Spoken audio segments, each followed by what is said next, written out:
Hey, wonderfuls. Welcome back to another episode of Helpers High. I know you're like, where have you been, girl? If you've been following along, I put out a little bit of shorts and tried to tell you guys that I started this year with no voice.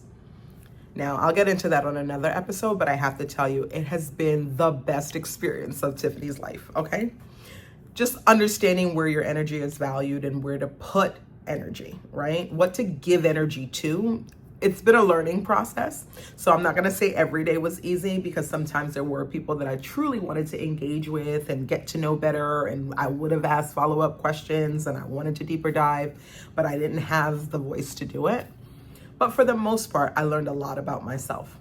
But today, and you can hear, my voice is a little pitchy, but it's enough, right? You can hear me. I wanted to tell you how proud and inspired I was. Now, I don't know if you guys have been following along, but Disney yesterday named their new CEO. So Bob Iger, who has been phenomenal to the Disney company, is retiring again. And he has named his successor, Josh D'Amaro. And Josh D'Amaro is also a Disney World fave. That's the truth. So today we had the opportunity to join in on a town hall, right? I know my hair is crazy. We had the opportunity to join in on a town hall and hear them speak.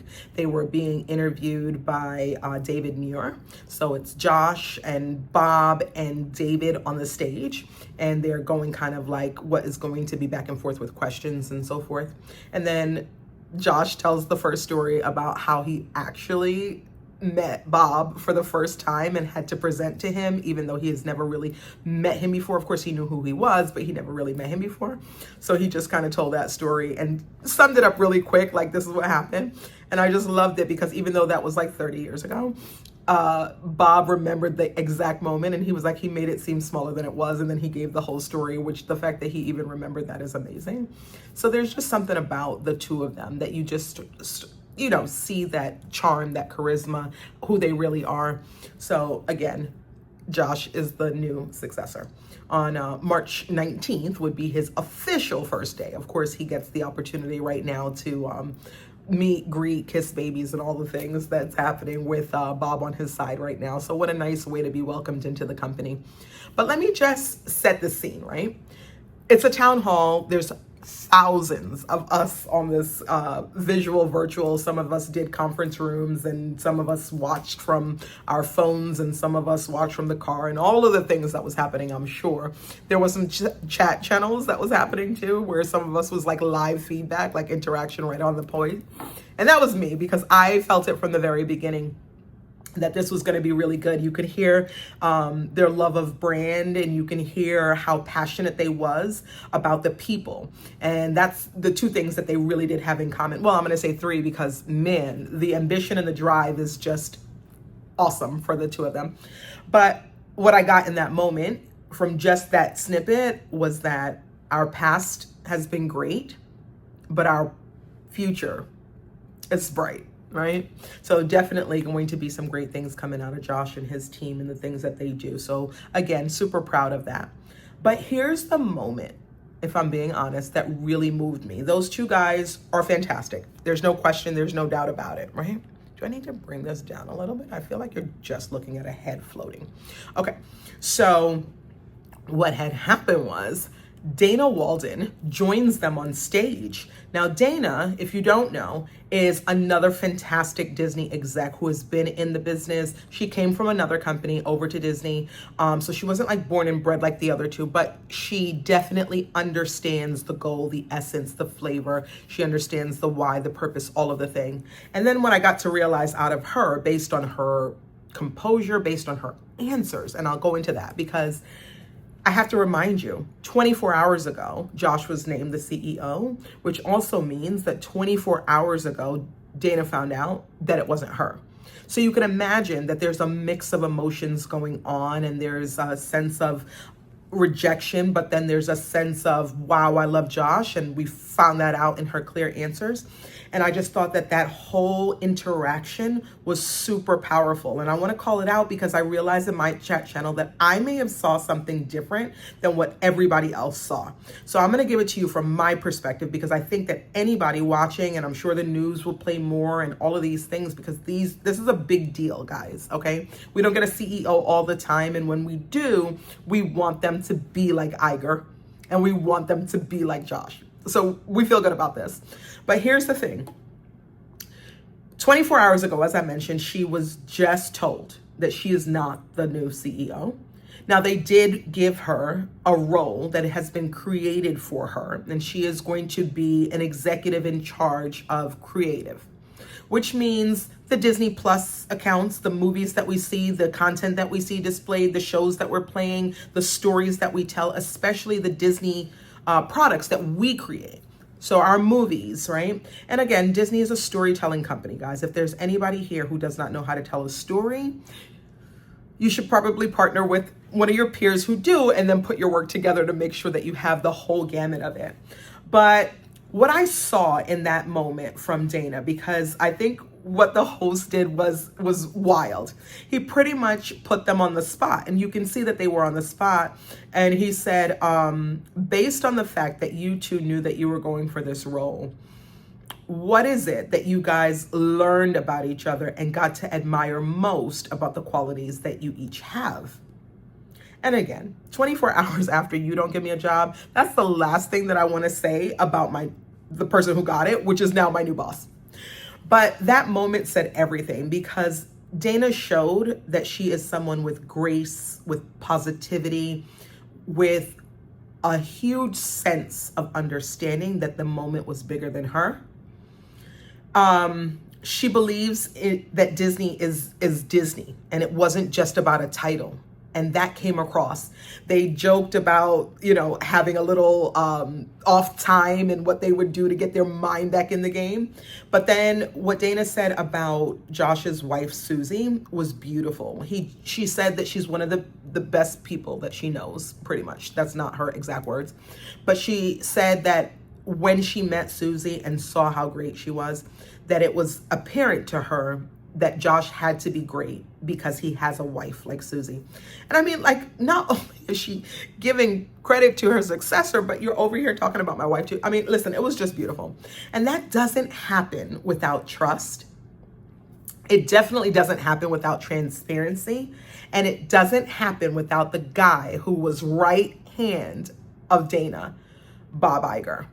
Because his mentorship is what allowed for that platform, those words, that kindness and emotions to be showed right there on that stage.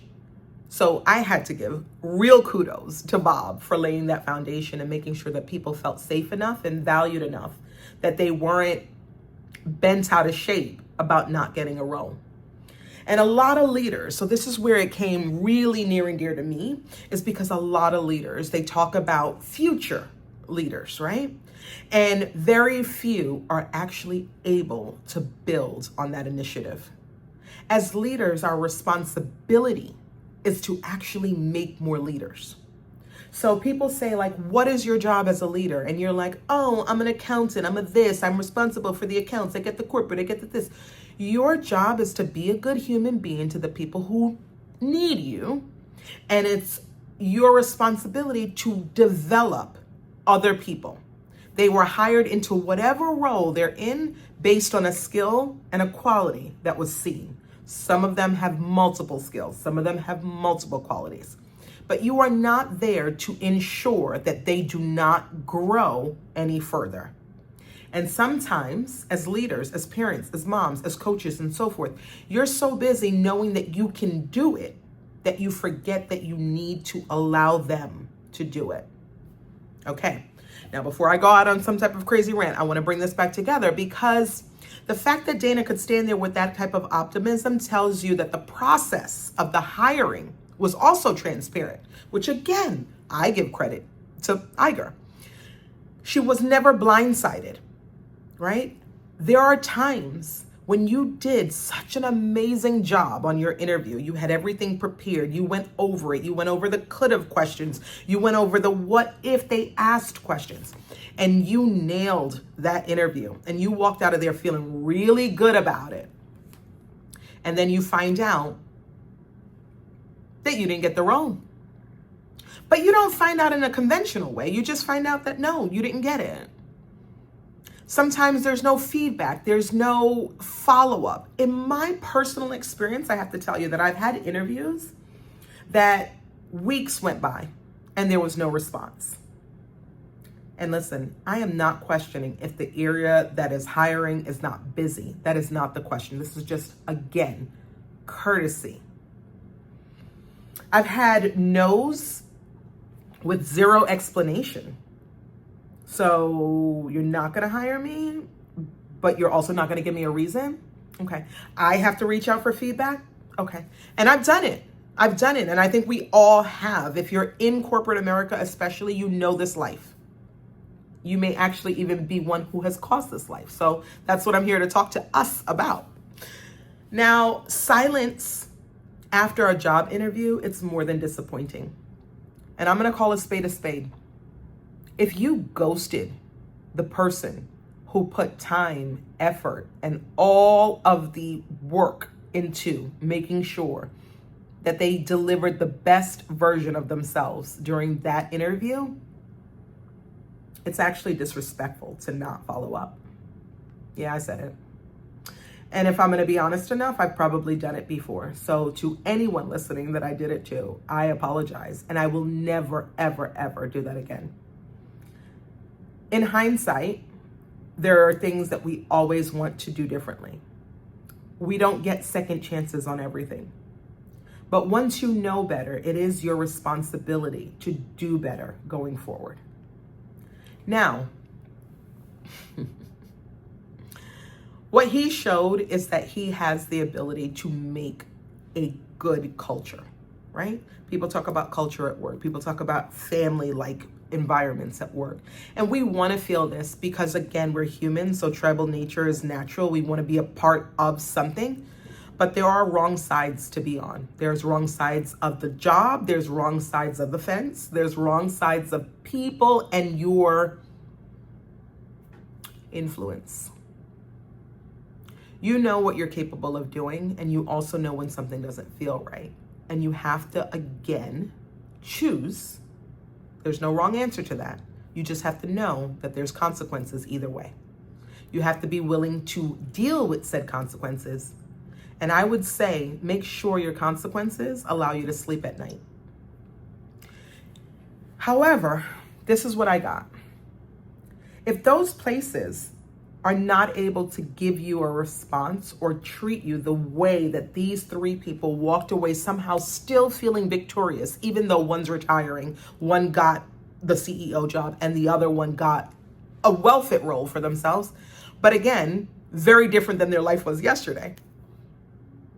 You work for places that if they can't handle a simple communication like hiring process, when they're supposed to be on their best behavior at that, right? Like they're introducing you to their company, their area, their actual brand. That's who they are. Imagine how they'll handle feedback. Imagine how they'll handle conflict, should that come up while you're at work. Imagine how they'll handle internal growth. So sometimes, right, we have to remember that a no also proves that we're highly favored. Leadership isn't only revealed when things go well. That's not leadership. It's revealed in transitions such as this one. It's revealed in disappointment. It's revealed when you have to give that hard no. Because yes, I'm sorry about that, but it is the way it is. The company has rules. There's policies in place. You can't just do what you feel like doing. And we all know that. So it's okay to have to say no to something that we don't agree is in the best interest of the company. And as leaders, we're taught, sometimes self-taught, to be able to deliver hard messages. Now, any organization that can't take 60 seconds to loop you back in probably didn't deserve your full energy in the first place. and be okay with that. What I saw today was true leadership, and I'm going to hold on to that dearly. Not because I've never seen it before, but because now that I have, today, I feel different about it. I want you to know that we always have choices. We are not victims. If we are not choosing to change, then we're choosing to stay the way we are. It is our choice. So what a great day to find out that you're a part of something way bigger than yourself, and that every experience, even the experiences of someone else, can actually touch your heart in a way that makes you proud, that makes you reflect, that makes you grow. When leadership is rooted in respect, clarity, everyone moves forward. So for now, I say all aboard, because our new conductor, Josh, tomorrow looks good in that hat. Talk to you soon. Together, we make magic.